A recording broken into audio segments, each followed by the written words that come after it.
Over the weekend was the annual White House Press Correspondents Association dinner, where the Operation Mockingbird assets all wine and dine with the president, and they invite a comedian to entertain them while they all laugh at how corrupt they are because it's all just one big game to them. Every president privately and sometimes publicly bridles at his news coverage.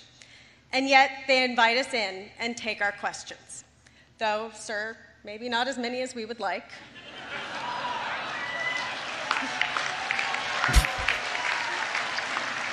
That is not the featured comedian, by the way. That is the president of the White House Correspondents Association, who, surprisingly, still has some semblance of a journalist in her soul. It might be hard to tell if you're watching this on a mobile device, but she is scowling at him. She also didn't mean for this to be a joke either, but I found it absolutely hilarious. This is a challenging time for the news industry. My employer, NPR, just went through a painful round of layoffs, and we aren't alone.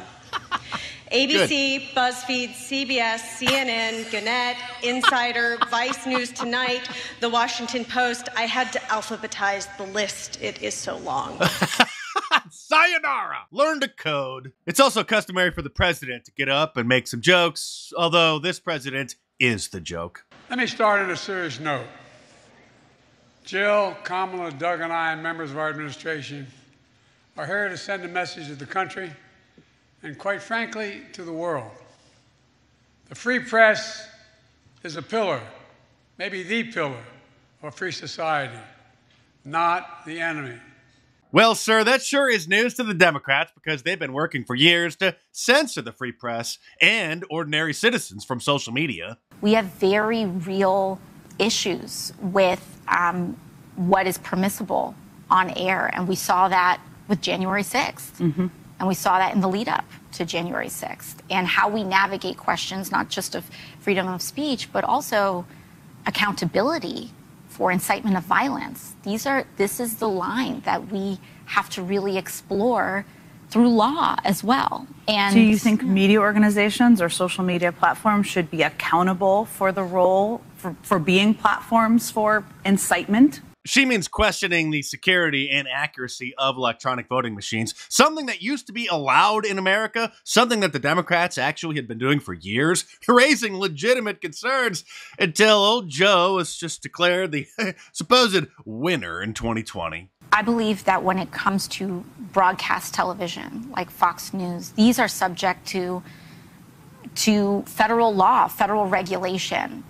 Actually, Fox News is a cable network. It's not broadcast over the air. So the FCC, the Federal Communications Commission, has no jurisdiction whatsoever over what they say or do. Of course, CNN, the Cloud News Network, has been trying to get Fox News banned from cable and satellite services for years. And they successfully bullied, harassed DirecTV and Verizon, which operates a cable service, into dropping One America News. So yes, the free press and free speech in America is under attack, old Joe, by your political party. The White House Press Correspondents Association dinner is the place where the elite establishment gloat about how corrupt and untouchable they are. In a lot of ways, this dinner sums up my first 2 years in office. I'll talk for 10 minutes, take 0 questions, and cheerfully walk away. This is the same place where George W. Bush and his Operation Mockingbird assets all had a good laugh about how they duped the American people into supporting the war in Iraq. Those weapons of mass destruction got to be somewhere.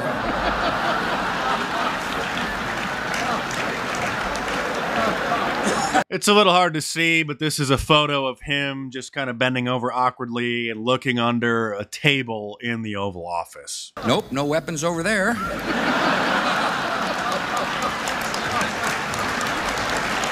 They're applauding. Maybe under here.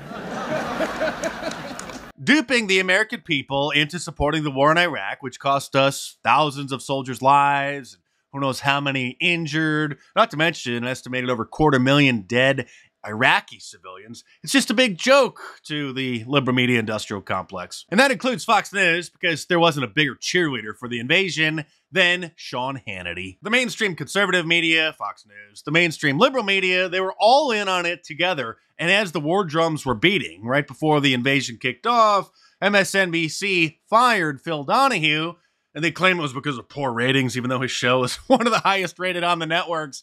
It just didn't have as many viewers as it did in the previous 6 months, but still one of the top shows. So they fired him because he was a dissenting voice opposing the war. The decision to release me came from far above. This was not an assistant program director who decided to separate me from MSNBC. They were terrified of the anti-war voice, and that is not an overstatement. Anti-war voices were not popular.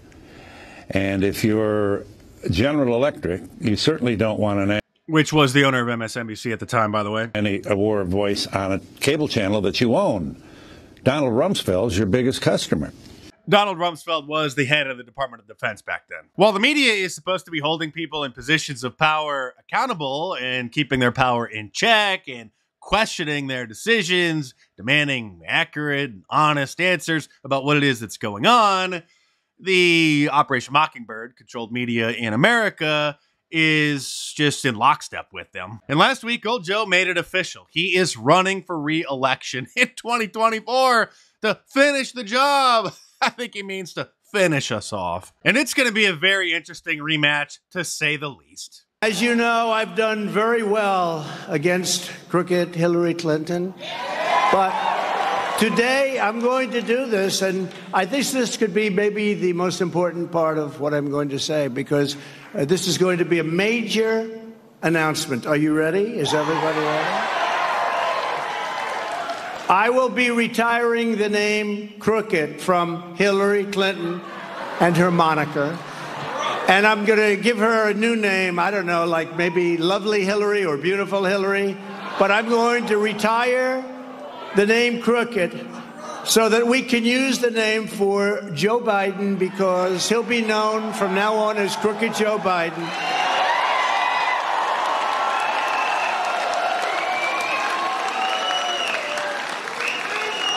You would think that Hillary would be very happy today.